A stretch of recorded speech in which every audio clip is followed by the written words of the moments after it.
Celebrities women issues రొటీన్గా వింటున్నాం, రోజు చూస్తున్నాం. అవే కేసులు, అవే ఫిర్యాదులు, అవే ఆరోపణలు. వ్యక్తులు మారుతున్నారంతే, కానీ సెక్షన్లు అవే, కోర్టులో వాదనలు అవే. ఎస్, మనం మాట్లాడుకుంటున్నది ఇండస్ట్రీలో రోజుకొకటిగా అన్నట్టు బయటకు వస్తున్న విషయాల గురించి. అంతకుముందు రాజ్ తరుణ్ దగ్గర చూద్దాం మనం. మొన్నేమో జానీ మాస్టర్, ఇప్పుడు హర్ష సాయి. ఇందుకు ఈ కేసులు ఆరోపణలు చెబుతున్నదేంటి? రాజ్ తరుణ్ నన్ను మోసం చేశాడు, పెళ్లి పేరుతో నా జీవితంతో ఆటలాడుకున్నాడు, ఇదో లావణ్య కథ.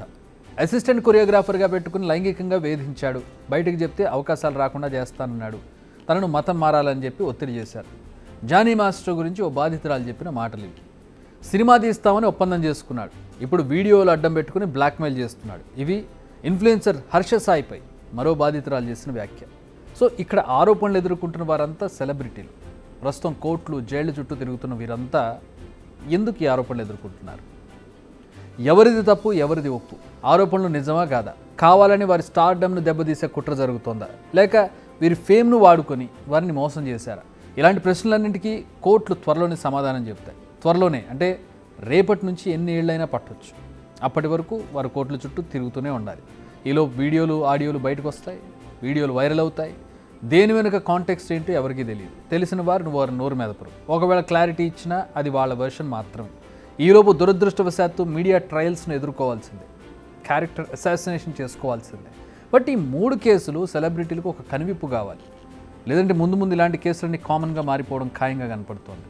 కాస్త ఫేమ్, స్టార్డమ్ ఉందంటే చుట్టూ చేరే వాళ్ళ సంఖ్య పెరుగుతుంది. అభిమానంతో కావచ్చు, అక్కస్తో కావచ్చు, డబ్బు కోసం కావచ్చు, దగ్గరయ్యే వారి సంఖ్య కూడా పెరుగుతుంది. మీరు వారితో ఎలా బిహేవ్ చేస్తారనే దాన్ని బట్టి మీ భవిష్యత్తు ఆధారపడి ఉంటుంది. ఫ్రీగా ఉండడానికి, అడ్వాంటేజ్ తీసుకోవడానికి మధ్య ఒక చిన్న గీత ఉంటుంది. ఆ గీత దాటితే మీ జీవితం బుగ్గిపాలవుతుంది. ఎందుకంటే టర్మ్స్ బాగా ఉన్నప్పుడు అన్నీ బాగానే ఉంటాయి, ఏం జరగదనే భరోసాతో ఉంటారు. చెడిన రోజు, టర్మ్స్ పాడైన రోజు జీవితం కంపు అయిపోతుంది. ప్రస్తుతం ఇప్పుడు అయినట్టే. రాజ్ తరుణ్, జానీ మాస్టర్ వ్యవహారాలని చూసుకోండి. పీక్ స్టేజ్లు, కెరీర్లు వాళ్ళకి మంచి స్టేజ్లో ఉన్న సందర్భంలో బాధితురాలు వాళ్లకు ఏళ్లుగా తెలుసు. కలిసి పనిచేసిన వారు, కలిసి తిరిగేవారు. అప్పుడు అన్నీ బాగున్నాయి, అంతా బాగుంది. ఆ తర్వాతే ఎక్కడో తేడా కొట్టింది. ఇప్పుడు కథ అడ్డం తిరిగింది. సో బ్రాండ్ బాబులు ఇకపై కాస్త ఆచితూచి అడుగులు వేస్తే మీకే మంచిది.